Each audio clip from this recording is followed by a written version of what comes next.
Welcome to the Chaos Universe, as presented by Fjook Enterprises.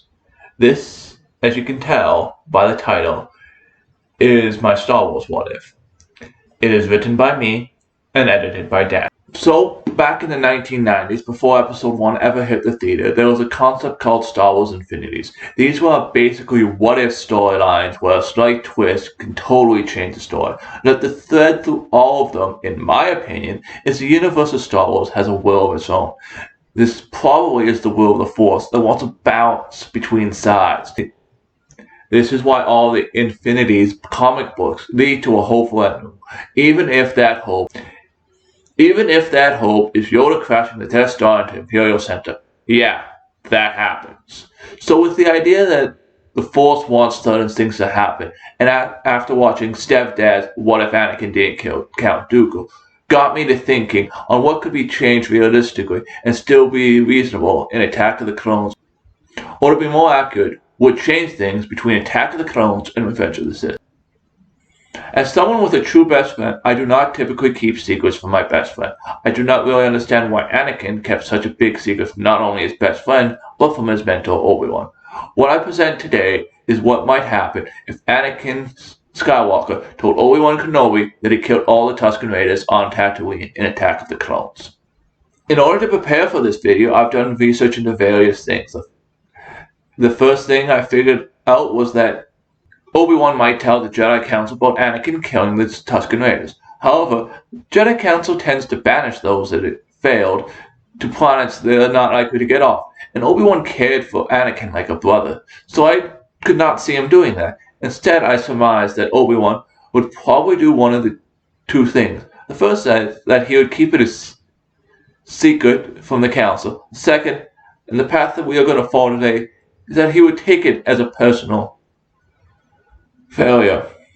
Obi-Wan would meditate on the Force and try to figure the best path forward. He would eventually come to the decision that it would be best if he and Anakin left the Jedi Council and sought Force techniques elsewhere.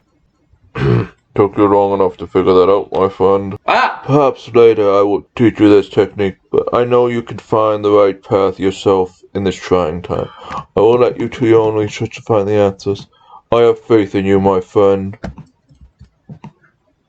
Wait. I have a question.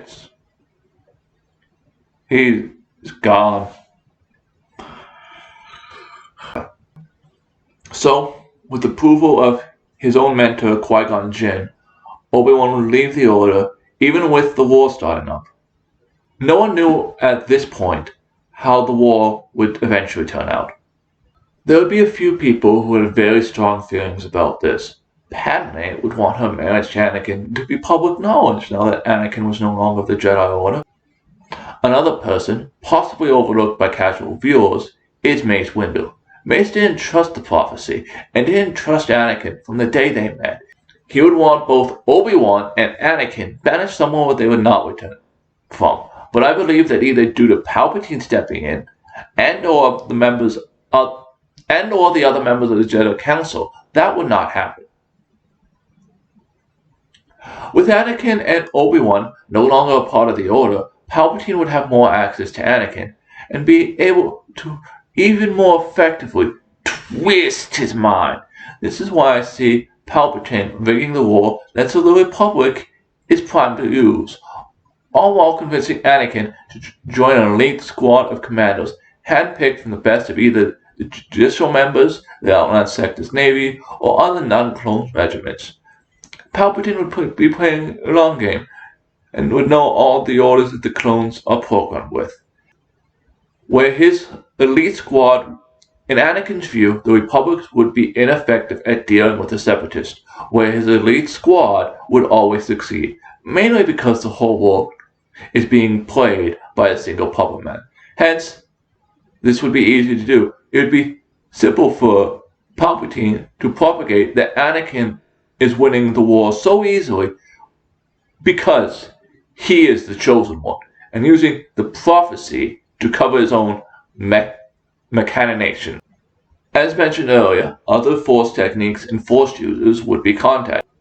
like the witches of Dothma, would be contacted. Even with my research, I don't know how well that meeting would go, given the unease that is already present between the two groups, with Yoda in his spaceship school having crashed on the planet well before the prequels began, meaning that this means that the Jedi and the witches know of each other. The most famous technique that the witches of Darth Maul have is the fact that they can connect through the Force to the Rancor mounts. I think with Anakin at least seeing this technique to connect the beast through the Force to this degree would lead him to learning it. The reason for this has been in other medias, including the Clone War TV show. Anakin is shown of being able to learn new techniques rather quickly. Even if it's just knowing the technique exists and using the trial and error methodology to learn the technique. For an in-universe example, he is shown to be a very quick study on machines, like the pod racers, or spaceships like the Naboo fighter.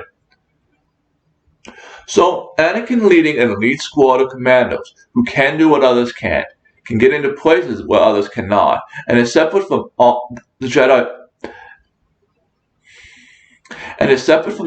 Order, all while he studied other Force tradition, is where I'm going to leave this story for now. I hope you enjoyed it.